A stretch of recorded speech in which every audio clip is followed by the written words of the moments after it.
of the most common pieces of deck building advice given to newer players is just put 3 structure decks together. It's actually pretty good advice. The structure decks are made to be used in that way. But it can be a bit of a challenge, especially if you're a newer player, to take that advice, 3 structure decks, and go from that to an actual 40-card deck that you can play with. So that's what I want to tackle today. What do you do if you're just going to build a deck out of, say, 3 structure decks and 1 starter deck? Let's say you're absolutely new. So what I've done is I've taken a starter deck Link Strike, and I've taken 3 of the Lair of Darkness structure decks, which just released recently, and I have come up with a 40-card deck, and I'm going to take you through it and how I arrived at the choices that I did. So the first thing you do when you get a structure deck and tear it open is you want to take a look at the dueling guide that comes with it. That'll explain to you the basic strategy of the deck you're trying to create, and there's a nice big diagram that shows you cards and combos and how they fit together. So you want to take a look at that first. And when you take a look at the Lair of Darkness structure deck dueling guide, you'll realize that there are 2 key pieces that you're looking for. One is the boss monster, Darkest Diabolos, Lord of the Lair. This is the card that you're going to actually try to win your duels with. You can special summon it from your hand or graveyard when you tribute one of your dark monsters, and you can tribute a dark monster while it's on the field to force your opponent to put a card from their hand back on top or bottom of their deck. And also, he can't be targeted by your opponent's card effects, and they can't tribute him. So Darkest Diabolos is pretty darn good. We want to see him as much as we can, and this is the card that we're going to try to use to win the game with. Pairing with him is Lair of Darkness, the field spell. This makes all the monsters on the field dark, and once per turn, if you would tribute a monster for a card effect, you can tribute a dark monster that your opponent controls instead. And then during the end phase, it summons torment tokens to the turn player's field, equal to the number of monsters that were tributed this turn, while this card was face up on the field. Not the number of monsters you tributed, or not the number of monsters of your opponents that were tributed, just the number that were tributed. So if you tribute one of your own monsters and one of your opponent's monsters during your turn, at the end of the turn, you get 2 torment tokens. And they actually come with the deck. You get 1 in each, so if you got 3, you'll have 3 torment tokens. And generally, you won't wind up with any more than that on the field, because you've probably got 1 or 2 regular monsters of your own. So Lair of Darkness lets us do things like, we tribute our own monster, special summon Darkest Diabolos, and then we have Lair of Darkness to tribute the opponent's monster and force them to put a card that they would have liked to use to stop Diabolos from their hand back into the deck. So, because these are the 2 cards that we want to see most often, that are most important to winning the game, we want to be able to search them out of the deck whenever we can. And fortunately, there is another new card from Lair of Darkness. It's Arima the Wicked Warden, and this monster can get us both. He's got an ability that lets you discard him from your hand to search for Lair of Darkness, or you can tribute a dark monster on the field to draw a card, and if it's not Arima, instead of drawing a card, you can search your deck for a dark monster with 2,000 or more defense, Darkest Diabolos. So if you already have Lair of Darkness, you can summon Arima and tribute your opponent's monster, and then get Darkest Diabolos. Now you won't be able to summon it off that, so be careful about that. Lair of Darkness is so important to how this deck functions because you need to be able to constantly be getting rid of your opponent's monsters by tributing to activate your own effects, that maybe just having 3 Lair of Darkness and 3 Arima might not be enough to see it as many games as you want to. So you want to go in your starter deck and you want to grab your copy of Terraforming. Terraforming is a simple, normal spell card that just adds a field spell from your deck to your hand. Lair of Darkness is a field spell. Easy. All right, so now we've got our cornerstone cards and ways to get them out. Now what we want is a source of constant tributes that can get us more cards. So Arima is kind of like that, but we want more of that. So we want to play with all of our copies of Lilith, Lady of Lament. So Lilith has a quick effect, so you can tribute a monster during each player's turn. That means that she's good removal on your turn to clear the way for an attack, and she's good at disrupting your opponent's combos on their turn. And both times when you do it, you get to look through your deck for 3 normal traps, show them to your opponent, and they pick one at random and it gets set to your field. So you can get more traps out of your deck to defend yourself and keep your own strategy moving forward. One thing to note with Lilith, she does shrink down to 1,000 attack points if you normal summon her. If you special summon her, she's fine. And another notable thing is that even if her effects are negated, you can still activate them. And this is important because your Lair of Darkness deck includes a copy of Tour Guide from the Underworld, who can summon a level 3 Fiend monster from the deck, but its effects are negated. So, with your copy of Tour Guide, you could normal summon her, special summon Lilith, and then, as long as you have at least 3 traps in your deck, you can just use Lilith's effect as much as you want. You'll never run out of traps because it's negated each time. But tributing is a cost. So you can just summon Lilith with Tour Guide. She's 2,000 attack. Tribute your opponent's monster. Get some attacks in. And then whenever you want during your opponent's turn, you can just tribute their monster. It's a very powerful interaction, so you definitely want to include your copy of Tour Guide. Now with Tour Guide, we want to keep in mind that if you're playing in the advanced format, Tour Guide is currently a limited card, so you can only use 1 copy of her. You do want to be able to see Tour Guide as much as possible, though, so there is a way to search it out. Your starter deck has a copy of Sangan. Sangan, if you send from the field to the graveyard, gets you a 1,500 or less attack monster from your deck, but you just can't play it that turn for the rest of the turn. So Sangan is a great card for tributing because you get a card back when you do it. One of the classic combos with Sangan was to tribute it for Crush Card Virus back in the olden days. And you do get Crush Card Virus in this deck as well, but we'll talk a little bit more about that later.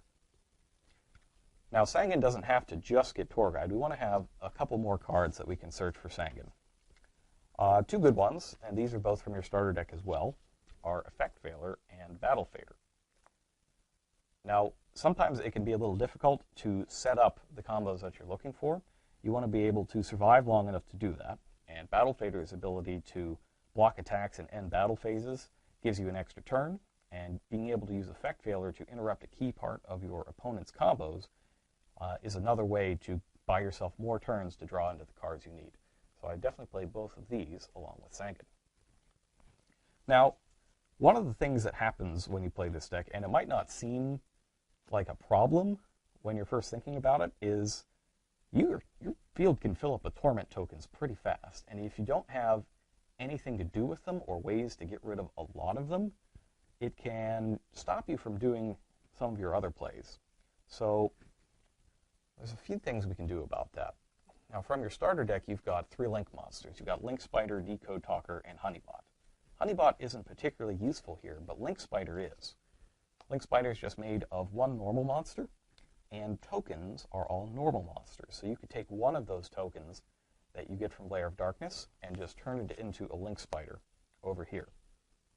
And then you could combine the Link Spider with 2 regular monsters and make Decode Talker. Another thing that you could do with all those Torment tokens is feed them all to Duke Shade, the Sinister Shadow Lord. So Duke Shade might not seem like a whole lot, because he starts at 500 attack points, and you can special summon him from your hand by tributing any number of dark monsters. Now, Lair of Darkness only lets you tribute 1 of your opponent's monsters, so the rest have to come from your field. And that's basically, Torment tokens are perfect for this. So if your field's locked up with Torment tokens, you contribute 3 of them, and 1 of your opponent's monsters, and Duke Shade will come out at 2,500. Now, you can also retrieve high-level dark monsters from your graveyard when you do. Darkest Diablos is one of them. You don't necessarily need to retrieve him in that way because he can be special summoned from your graveyard. But if you were playing some of the other higher-level dark monsters, and I am playing at least one of them in my 40-card deck, that's Caius the Mega Monarch, you can just run 1 copy of Caius the Mega Monarch, and if you have to use it again, Duke Shade can get it back for you. And because he's a special summon, that leaves your normal summon open to actually play Caius. So I do think Duke Shade is very important if you're just going to build a deck off of 3 structure decks and 1 starter deck. So I'm going to use all 3 of him. And it's also worth noting that you can search him out with Sangan as well. Now, I want a little bit more aggression in this deck. One of the things I really like about that Lilith and Tour Guide combo is that it's very aggressive. You get a 2,000 attacker that can tribute quite a lot. And there's another monster in the Lair of Darkness deck that can do very similar things. And that is Infernal Dragon. So Infernal Dragon's just 2,000 attack, level 4 dragon, but in the end phase of the turn, if he attacked, he self-destructs. But also, anytime this card is destroyed and sent to the graveyard, you contribute a monster to special summon it back from your graveyard. So let's say you're in a position where you've got a bunch of smaller monsters on the field, like 2,000 Duke Shade, Infernal Dragon, and Arima, for instance. And your opponent just has a monster that's way bigger than yours. But you have Lair of Darkness. You can crash your Infernal Dragon into your opponent's monster in battle. That destroys him, sends him to the graveyard, and because he was destroyed and sent to the graveyard, you can now activate his effect to tribute one monster and special summon him back. Well, because of Lair of Darkness, you can make your opponent pay for that effect by tributing their big monster that you just ran into. Now they don't have a monster, you've got your Infernal Dragon back, and all of your monsters are free to attack directly. So I really like how Infernal Dragon interacts with the rest of these cards in the deck. It helps you to get a lot more damage in faster, and because of the limited card pool that you have access to, it is to your advantage to try to win your duels as quickly as you can before, say, somebody with a 15-card extra deck gets to summon all of it on you. All right, so that does it for the monsters. Let's take another look here. These are all the monsters that I've got in my 40-card main deck. Put those down here. And got these spells as well. Now we need a bunch of normal trap cards. That's what Lilith gets. We need to have at least 3 of them in our deck if we want to be able to activate her effect. And we're definitely going to play more than 3. So the main one I want to use is your 3 copies of Grinning Grave Virus. This is the best one to have in your main deck when you don't know what you're playing against, because it doesn't involve any real specific attack restrictions on either its tribute or what it destroys. So like Crush Guard Virus, for example, you have to tribute a dark monster with 1,000 or less attack. And then it only destroys things that are 1,500 or more. Grinning Grave Virus can tribute any dark monster that's 3,000 or less. Combined with Lair of Darkness, it essentially lets you tribute any of your opponent's monsters. It's not very often that a monster gets above 3,000 attack and is therefore immune to Grinning Grave Virus.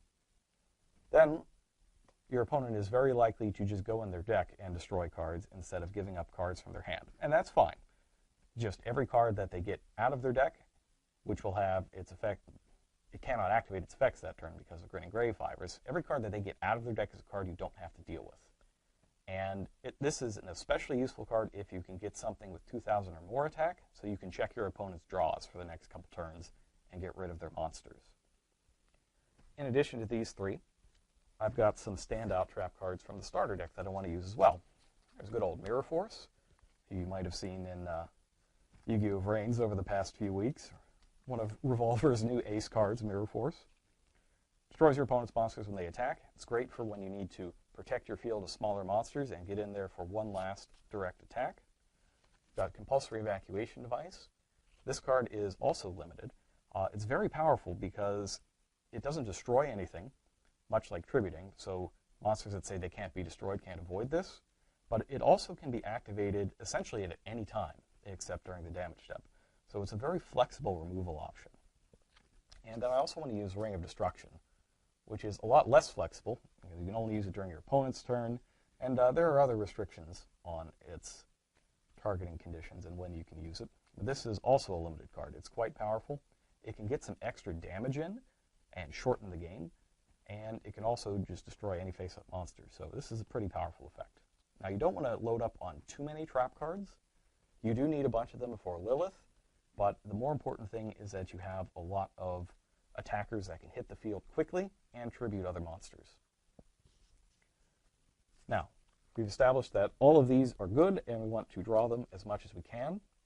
This is all of the search power that we have afforded to us. So we need to get some extra draw power in. Now, nearly all of our monsters are dark. And that means that we can use Allure of Darkness. You get 1 copy of this in each of the structure decks you've got. I'm going to use all 3 of them here. I also want to use the Pot of Duality from the starter deck. Now this is a little more challenging to learn the timing of when to play it, because you can't special summon during the same turn that you play this card. However, it does let you see the next 3 cards of your deck. And in addition to, say, your opening hand, if you go first, say you have 5 cards and one of them is Pot of Duality, because of this, you get to look at essentially the top 8 cards of your deck, the 5 you drew, including the pot, and then the next 3, to try to find a copy of Lair of Darkness or something else that you need. It is perfectly acceptable to, say, play Pot of Duality, find Lair of Darkness, and then put something like Lilith on the field. That is a perfectly valid and good opening because of Lilith's quick effect. That means you have a way to tribute your opponent's monster during their turn, and is way better than having no way to interact on your opponent's turn at all. And then the last few cards we've got, I'm going to use all 3 copies of Fires of Doomsday. Sometimes you just need to block some attacks. Sometimes you need to get a few more dark tokens to tribute for something like Duke Shade or Caius the Mega Monarch, which you can do because you can only tribute summon with these if the monster is a dark monster. And then the last 3 are Recurring Nightmare. Now you've got a bunch of 0 defense dark monsters in your deck. Lilith is one of them. Arima is another. And there's one more. Here he is. Infernal Dragon is actually another one. So in the mid to late game, after you've played for a few turns, and a lot of cards have exchanged hands and gone to the graveyard, Recurring Nightmare can get you 2 of your good monsters back so that you can keep playing. And then finally, we've got Book of Moon. It's a very flexible card. It's a quick play spell, so you can use it basically whenever you want, and from your hand during your turn, or while set during your opponent's. Flip a monster face down. This is also a limited card, and it's a great way to break up combos. And Mystical Space Typhoon. You don't want to be without protection against powerful trap cards. You can use Mystical Space Typhoon to destroy them before they can activate, or if it's a continuous card, like a Anti-Spell Fragrance, for example, you can chain to the Anti-Spell Fragrance to destroy it before it can take effect. And that will about do it. So that's what I've come up with from 1 starter deck, 3 structure decks. Hopefully, if you've been given that advice, this helps you, or if you're thinking about giving that advice to another player at your local shop, you can give them a little pointer towards this, or just help them out on your own. Structure decks are a great way to both get into the game and build new strategies that are based around specific themes. Thanks for watching, and I will see you next time.